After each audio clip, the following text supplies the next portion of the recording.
स्वागत है आपको एक बार फिर से मेरे YouTube चैनल पर।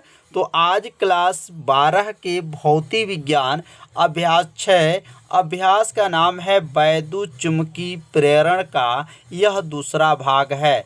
तो पिछले भाग में हम लोग पढ़े थे चुम्बकीय फ्लक्स क्या होता है, चुम्बकीय फ्लक्स का सूत्र क्या है, चुम्बकीय फ्लक्स का मात्रक क्या है, उसके बीमा क्या है, पिछले वीडियो में बताया गया था। यदि उस भाग का वीडियो आप नहीं देखे होंगे तो प्लेलिस्ट में वीडियो है, वहां से जाकर के उस भाग का वीडियो आप देख सकते हैं। तो आज इस भाग में हम लोग पढ़ेंगे वैद्युत चुम्बकीय प्रेरण। क्या पढ़ेंगे? वैद्युत चुम्बकीय प्रेरण किसे कहते हैं। तो वैद्युत चुम्बकीय प्रेरण का नियम किस वैज्ञानिक ने दिए थे? तो वैद्युत चुम्बकीय प्रेरण का जो नियम है वो फैराडे नाम के वैज्ञानिक ने दिए थे। तो आगे चल के आज हम लोग फैराडे का नियम भी पढ़ेंगे। तो पहले वैद्युत चुम्बकीय प्रेरण की परिभाषा को समझ लेंगे। जब किसी कुंडली में, याद रखिएगा, जब किसी कुंडली में चुंबक के बीच, किसके बीच में? चुंबक के बीच में आपेक्षिक गति होती है। मतलब कुंडली तथा चुंबक के बीच में क्या होती हैं? आपेक्षिक गति होती हैं। तो कुंडली में एक विद्युत वाहक बल क्या होता है? उत्पन्न हो जाता है। उसी विद्युत वाहक बल को क्या कहा जाता है? प्रेरित वैद्युत वाहक बल भी कहते हैं। और इस घटना को क्या कहते हैं? तो वैद्युत चुम्बकीय प्रेरण भी कहते हैं। तो यहाँ पे जो है परिभाषा को लिख लीजिए। तो लिख लीजिए यहाँ पर परिभाषा क्या होगा? जब किसी कुंडली तथा क्या होगा? चुंबक के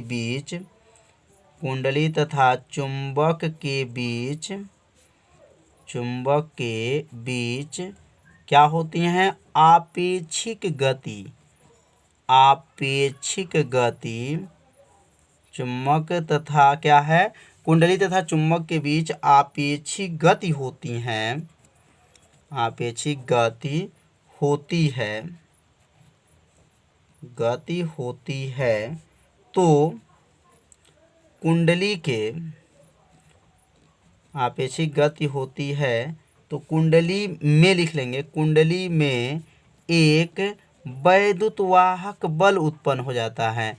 कुंडली में क्या होता है? एक वैद्युत वाहक बल उत्पन्न हो जाता है। वैद्युत वाहक बल उत्पन्न हो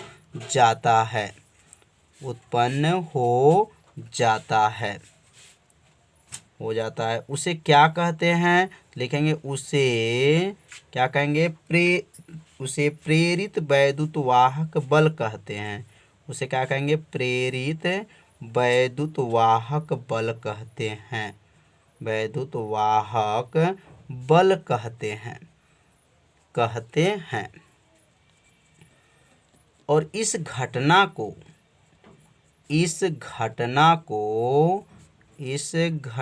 क्या कहते हैं? तो इस घटना को वैद्युत चुम्बकीय प्रेरण कहते हैं। क्या कहते हैं? वैद्युत चुम्बकीय प्रेरण कहते हैं। वैद्युत चुम्बकीय प्रेरण कहते हैं।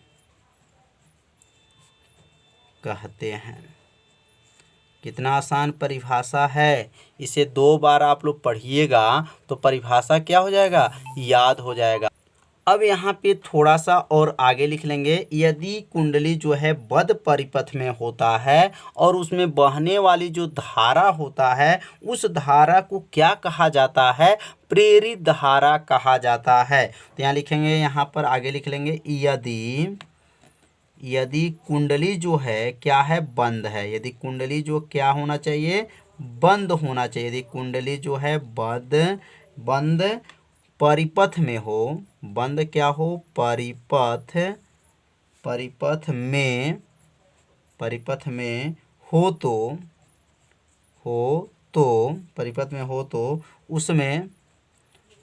में हो तो उसमें एक धारा प्रवाहित होती है। एक क्या होती है? धारा जो है प्रवाहित या धारा जो होते हैं बहने लगती है। यदि कुंडली बंद परिपथ में हो तो उसमें एक धारा जो है क्या होती हैं, बहने लगती हैं, बहने लगती हैं।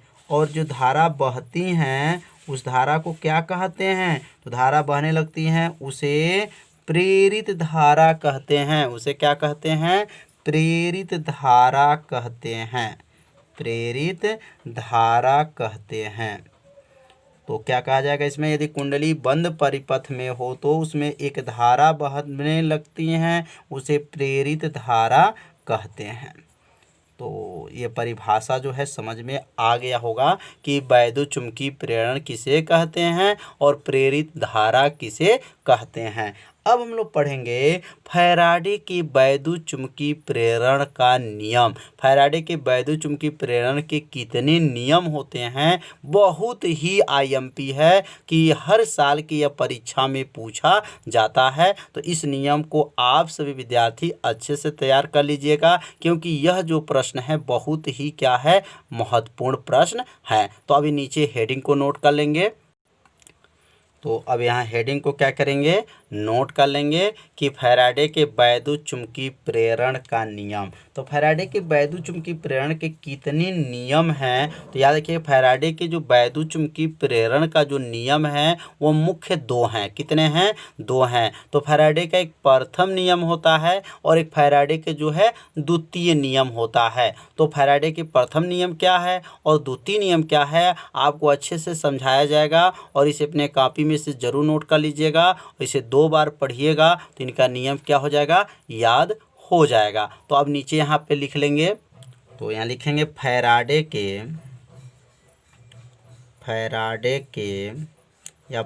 का वैद्युत चुंबकीय प्रेरण। फैराडे के क्या कहेंगे, वैद्युत चुंबकीय प्रेरण। फैराडे का वैद्युत चुंबकीय प्रेरण का मुख्य नियम जो है 2 है। मुख्य नियम कितने हैं, मुख्य नियम 2 हैं। तो अब फैराडे का प्रथम नियम एक होता है और एक क्या होता है, फैराडे का द्वितीय नियम होता है। तो यहाँ पहला लिख लेंगे प्रथम नियम और यहाँ लिख लेंगे द्वितीय नियम। तो इनका जो पहला जो नियम क्या है, अब इनके नियम को समझेंगे प्रथम नियम क्या है। तो यहाँ लिखेंगे पहले प्रथम नियम और यहाँ क्या लिखेंगे, द्वितीय नियम।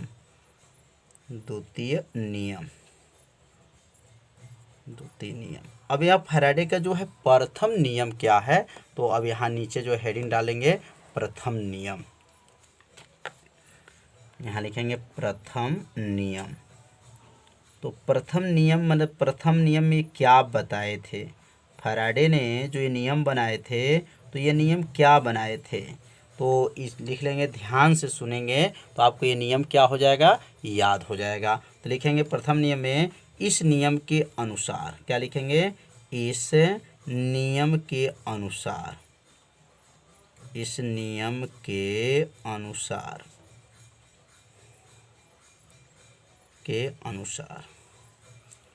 मतलब जो फैराडे ने जो वैद्युत चुंबकीय प्रेरण का जो नियम दिए थे वह जनित्र पे दिए थे, ठीक ना। तो अब यहाँ पे लिखेंगे इस नियम के अनुसार, और ये क्या बताए थे, तो इन्होंने बताए थे कि जो है जनरेटर के आगे जो बना होता देखे होंगे जिसमें चुम्बक लगा होता है, आर्मेचर लगा होता है, वह कुंडली क्या होता है, बंद होता है, मतलब बंद रहता है। तो लिखेंगे जब किसी परिपथ में, ध्यान दीजिएगा, जब किसी परिपथ में या कौन सा परिपथ में, बंद परिपथ में जब चुंबकीय फ्लक्स में परिवर्तन होता है, मतलब चुंबकीय फ्लक्स के परिवर्तन मतलब यह होता है कि जब जनरेटर को चालू किया जाता है तो वह जो आर्मेचर कुंडली होता है वह नचने लगता है, धीरे धीरे नचता है। तो इसलिए इसको क्या कहा जाता है, चुंबकीय फ्लक्स में परिवर्तन। तो चुंबकीय फ्लक्स में जब परिवर्तन हो जाता है तो उस कुंडली में एक प्रेरित वैद्युत वाहक बल उत्पन्न हो जाता है। जब कुंडली को नचाया जाता है, मतलब आर्मेचर कुंडली को जब नचाया जाता है तो क्या होता है, उसके अंदर जो है एक जो है प्रेरित वैद्युत वाहक बल उत्पन्न हो जाता है, जिसके द्वारा उस कुंडली में एक जो है प्रेरित धारा बने लगता है। और ये धारा तब तक बहता रहता है जब तक चुंबकीय फ्लक्स में क्या होता है, परिवर्तन होता है। मतलब चुंबकीय फ्लक्स का परिवर्तन का मतलब यह हो गया कि जब तक ये कुंडली नचेगा तब तक उसमें धारा जो है बहेगा, और कुंडली नचना बंद हो गया मतलब जनरेटर को बंद कर देंगे तो धारा बहना भी क्या हो जाता है, बंद हो जाता है। तो फैराडे ने जो प्रथम नियम दिए थे वो जनरेटर पे दिए थे, माने जो जनित्र होता है उस पे उन्होंने बनाए थे कि, तो यहाँ लिख लेंगे इस नियम के अनुसार, और अनुसार के आगे लिखेंगे जब किसी परिपथ में, क्या कहेंगे, जब किसी परिपथ में, जब किसी बंद परिपथ, जब किसी कौन सा परिपथ है, बंद को बंद लिखेंगे, बंद, जब किसी बंद परिपथ में, जब किसी बंद परिपथ में चुंबकीय फ्लक्स में परिवर्तन होता है। किस में परिवर्तन, चुंबकीय फ्लक्स में, चुंबकीय लिख देंगे यहाँ पर, फ्लक्स में परिवर्तन होता है, चुंबकीय फ्लक्स में परिवर्तन होता है, चुंबकीय फ्लक्स में क्या होता है, परिवर्तन होता है, परिवर्तन होता है। जब क्या लिखेंगे, जब किसी बंद परिपथ में चुंबकीय फ्लक्स में परिवर्तन होता है तो उस कुंडली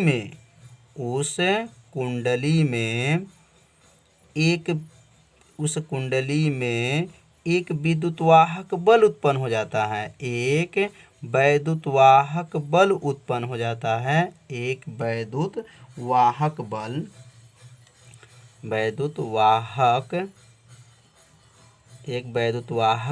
उत्पन्न हो जाता है, एक वैद्युतवाहक बल उत्पन्न हो जाता है, उत्पन्न हो जाता है, हो जाता है, हो जाता है, जिसके द्वारा उस कुंडली में एक धारा बहने लगती है, जिसके द्वारा लिखेंगे यहाँ पर, जिसके द्वारा उस कुंडली में एक प्रेरित धारा बहने लगती है, उस कुंडली में एक प्रेरित धारा बहने लगती है, एक प्रेरित धारा बहने लगती हैं, धारा बहने लगती हैं, धारा बहने लगती हैं, और ये धारा तब तक बहती रहती हैं जब तक चुंबकीय फ्लक्स में क्या होता है, परिवर्तन होता है। तो यहाँ लिख लेंगे यह धारा बहने लगती हैं, और लिख देंगे यह धारा तब तक बहती हैं, यह धारा तब तक बहती हैं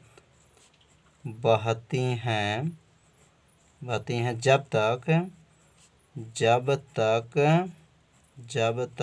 क्या हो, चुंबकीय फ्लक्स में परिवर्तन होता है, जब तक चुंबकीय फ्लक्स में क्या होता है, परिवर्तन होता है, चुंबकीय फ्लक्स में क्या होता है, परिवर्तन होता है, परिवर्तन होता है। कितना आसान है। तो देखने में जो थोड़ा सा बड़ा दिखाई दे रहा है लेकिन बहुत ही क्या है, आसान है। कैसे बोलेंगे, जब किसी बंद परिपथ में चुंबकीय फ्लक्स में क्या होता है, परिवर्तन होता है, तो उस कुंडली में क्या होता है, एक वैद्युतवाहक बल जो है उत्पन्न हो जाता है। मतलब जब चुंबकीय फ्लक्स परिवर्तन होता है तो एक वैद्युतवाहक बल उत्पन्न होता है, और जब एक वैद्युतवाहक बल उत्पन्न होता है तो उस कुंडली में एक प्रेरित धारा बनने लगता है, और ये प्रेरित धारा कब तक बहेगा, लिखेंगे प्रेरित धारा तब तक बहती है जब तक उस कुंडली क्या है, चुंबकीय फ्लक्स में क्या होता है, परिवर्तन होता है। मतलब कुंडली नचेगा तो धारा बहेगा, कुंडली नचना बंद, धारा बहना बंद हो जाएगा। तो इसे क्या कहेंगे, इसे फैराडे के प्रथम नियम कहते हैं। इसे क्या कहेंगे, इसे फैराडे के प्रथम नियम कहते हैं, फैराडे का प्रथम नियम कहते हैं, नियम कहते हैं। तो प्रथम नियम तो समझ में आ गया होगा। अब हम लोग सीखेंगे जो है द्वितीय नियम क्या है। तो द्वितीय नियम में जो है इन्होंने एक सूत्र बनाए हैं और वो सूत्र क्या है अभी इसमें समझ लेंगे। तो यहाँ नीचे लिखेंगे अब यहाँ फैराडे के द्वितीय नियम। तो अब यहाँ हेडिंग नोट कर लेंगे द्वितीय नियम, मतलब फैराडे के जो है द्वितीय नियम क्या है। तो फैराडे के जो द्वितीय नियम हैं बहुत ही आसान है, बस बोलना सीखना है। तो यहाँ लिखेंगे अगर फैराडे के जो द्वितीय नियम जो बनाए हैं, मतलब जो सूत्र बनाए हैं, अगर सूत्र आपको याद है तो यह जो है इनका नियम जो है द्वितीय नियम आप लिख सकते हैं। तो इन्होंने बताए थे द्वितीय नियम में कि जो प्रेरित वैद्युत वाहक बल होता है, क्या होता है, प्रेरित वैद्युत वाहक बल। तो प्रेरित वैद्युत वाहक बल, वैद्युत वाहक बल उस किसे प्रदर्शित करते हैं, ई से। और याद रखिएगा प्रेरित जो वैद्युत वाहक बल होता है उसका मात्रक वोल्ट होता है। तो यहाँ प्रेरित वैद्युत वाहक बल और लिखेंगे चुंबकीय फ्लक्स, क्या लिखेंगे, चुंबकीय फ्लक्स, चुंबकीय फ्लक्स, चुंबकीय फ्लक्स में परिवर्तन दर, क्या लिखेंगे, परिवर्तन, चुंबकीय फ्लक्स में परिवर्तन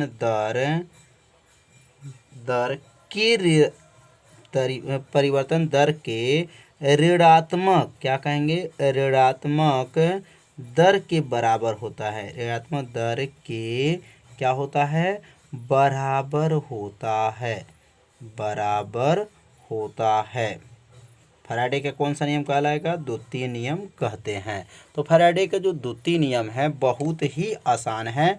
जैसे यहाँ पे इसका सूत्र लिख सकते हैं, ई बराबर जो है क्या होता है, डेल जो होता है फाई बटा जो होता है वह डेल टी होता है, और यहाँ जो है माइनस होता है। तो जो ऊपर लिखा गया है इसी को जो है हिंदी में आप लोग बोल लेंगे। कैसे बोलेंगे, इसका नाम क्या है, प्रेरित वैद्युत वाहक बल। ई का नाम क्या है, प्रेरित वैद्युत वाहक बल।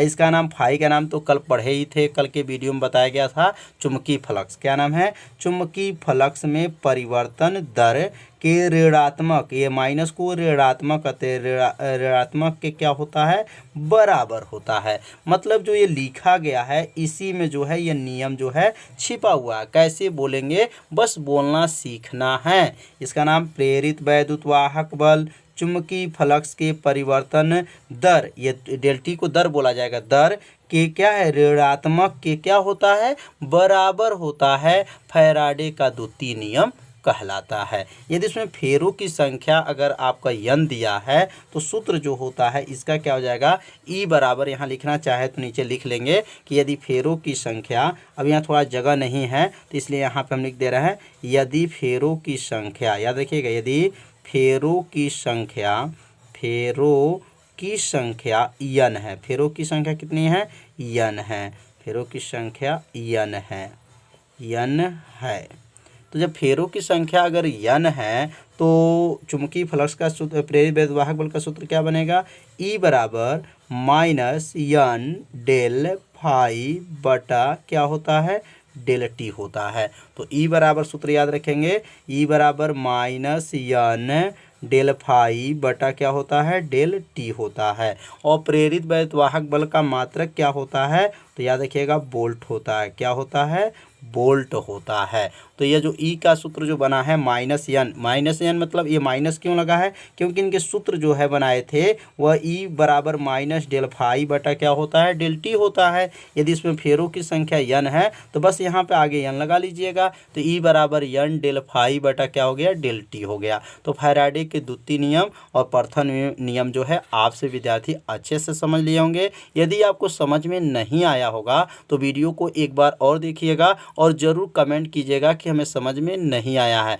यदि आपको समझ में आ गया होगा तो वीडियो को एक बार लाइक कर दीजिए, और चैनल पे यदि आप पहली बार आए होंगे तो चैनल को सब्सक्राइब और घंटी दबाना मत भूलिए, क्योंकि यह लाइव क्लास आपके लिए ही चलाया जा रहा है। तो आज का पढ़ाई जो रहेगा इतना ही रहेगा, मिलते हैं अब अगले भाग में। तब तक के लिए सभी विद्यार्थियों को नमस्कार।